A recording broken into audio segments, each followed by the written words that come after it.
Saudara-saudari dan anak-anak yang terkasih dalam Kristus. Dari Novisiat SVD Kuburuteng Manggarai Flores NTT, saya Pastor Freddy Jahadin SVD menyampaikan ucapan selamat jumpa lagi lewat siraman rohani. Hari ini Rabu 22 Juni 2022. Injil hari ini diambil dari Matius bab 7 ayat 15 sampai 20. Kita diingatkan bahwa buah kehidupan kita bisa dirasakan oleh sesama. Marilah kita berdoa memohon penerangan Roh Kudus. Dalam nama Bapa dan Putra dan Roh Kudus. Amin.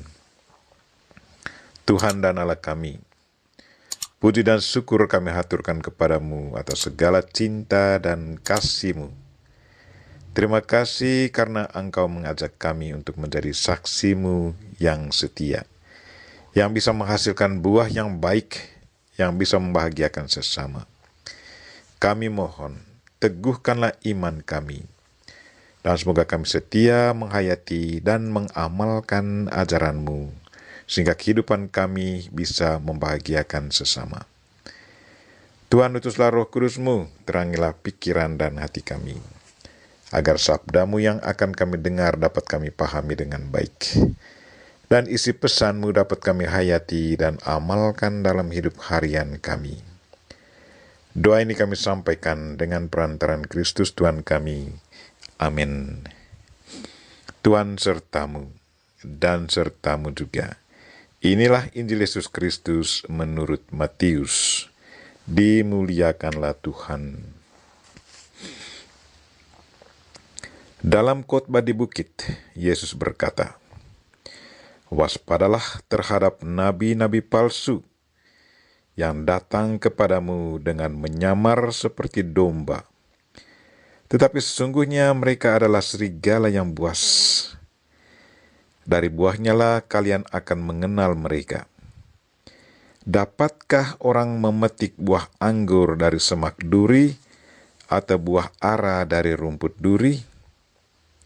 Camkanlah setiap pohon yang baik akan menghasilkan buah yang baik, sedang pohon yang tidak baik akan menghasilkan buah yang tidak baik.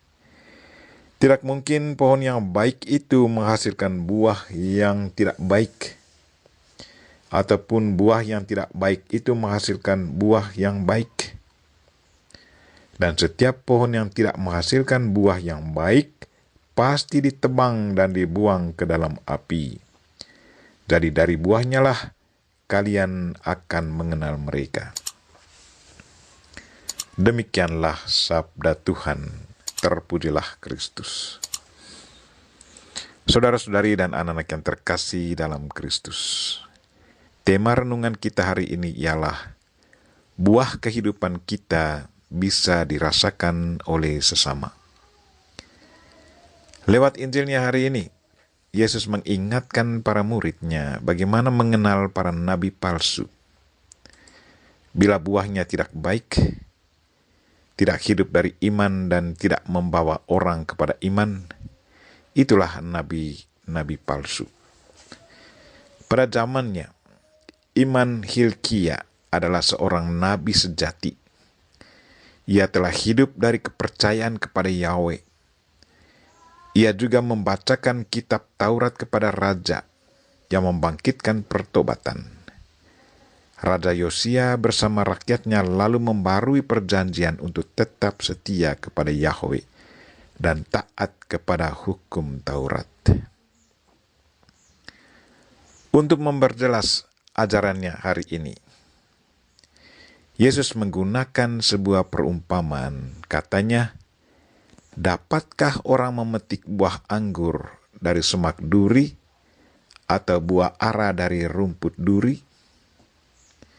Setiap pohon menghasilkan buah tertentu. Setiap pohon punya namanya masing-masing. Setiap buah punya rasanya yang sangat unik. Dengan menyebut nama buah tertentu, kita sudah bisa membayangkan rasa dan enaknya buah pohon itu. Bahasa simbolis ini bisa juga diterapkan dalam kehidupan manusia. Kebaikan dan keburukan tingkah laku manusia bisa dilihat, dirasakan, dan dialami oleh sesama.